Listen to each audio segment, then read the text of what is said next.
AMD is to launch their new GPUs. What I'm going to go over is basically their hardware specs, the pricing, and the release dates. I'll not be going over hype numbers. I'll be only going over the numbers that I think are relevant at the current time. RDNA3, they're comparing version 2 to version 3, but on a performance per watt basis, not actual performance. What does this mean? That means that basically they're showing you the performance based on how much power draw from version 2 to version 3, not actual frames per second. They do show a lot of different charts. They do show some actual performance of RDNA3.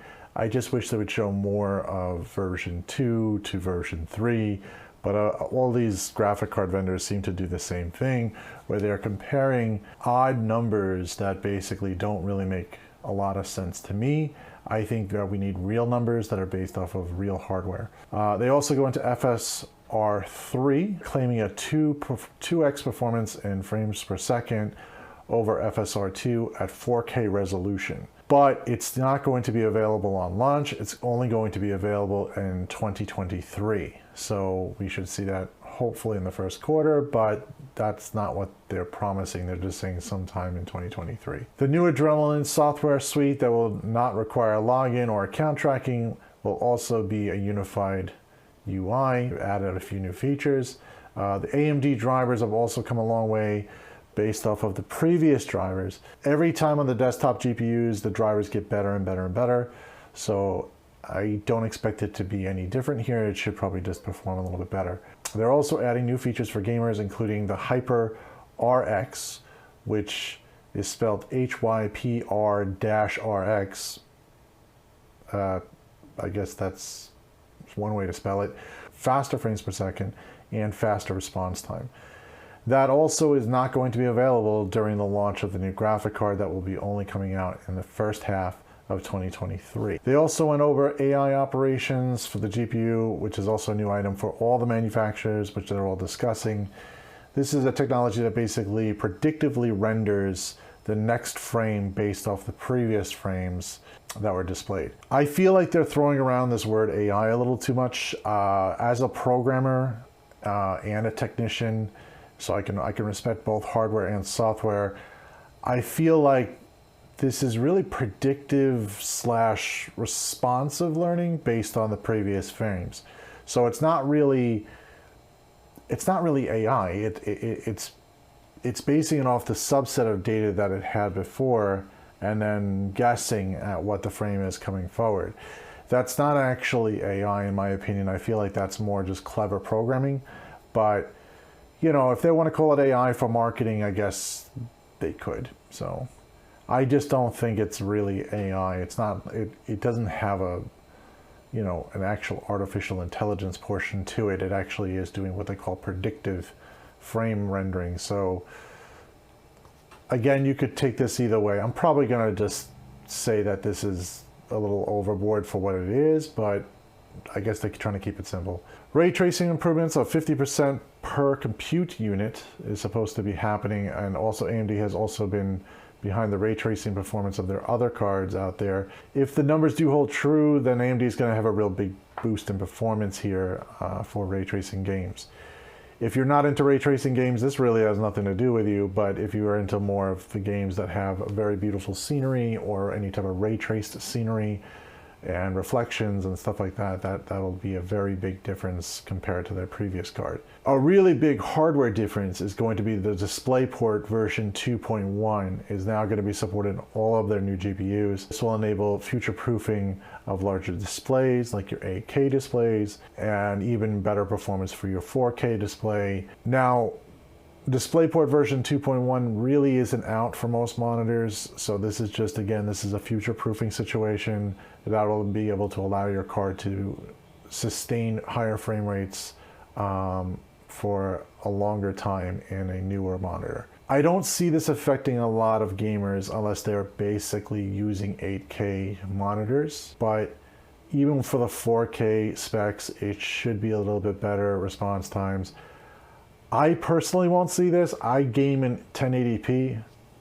I've never really used 4K, so I've tried it. It's not really fast.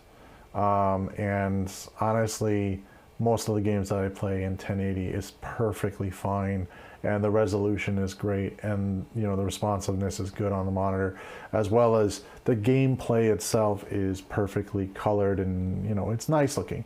I don't think going 8K is going to offer any more of an advantage, but it is just nice to have a future-proofed card. The size of the graphic card, they brought out actually a demo unit, and it looks like a regular stock size card, so you won't have to change your case to be able to fit the card in. You should be able to pretty much take the card out that you currently have and put a new card in. The only people that will still be affected is a small form factor case, but if you have a small form factor case, it's not that expensive to go to a little bit larger case. Power supply wise, they are still using the regular 12 volts rail connectors, the regular previous generation power supply connectors. They're not using the new ones. So you may not have to upgrade your power supply, but again, this really depends on your wattage and your current power supply and how much. I would still double check your 12 volt rail, make sure that you have enough power and that you are able to sustain the new GPU. I'm going to get to the wattage shortly and the specs, so when we get down to that, you'll see what I'm talking about. There's also another physical change, which is the heatsink fins are now channeled upwards instead of channeled left to right. So channeled upwards, meaning when you put the graphic card sliding into the unit, it has vertical heatsink fins. This allows the heat to basically disperse up into the case or down into the case. I would say that this is a better design, but it's also going to add heat to your case. So if you don't have an intake or an exhaust fan, this is the time to add one. They're cheap and inexpensive. More of the heat to be taken out of the case. They put a metal solid bracket for the back of the case since the fins are going up and down. There's no need for air to escape out the back of the unit. It's better for GPU sag. So instead you have now a solid metal connection all the way to the back part of the case, so you won't get a GPU sag.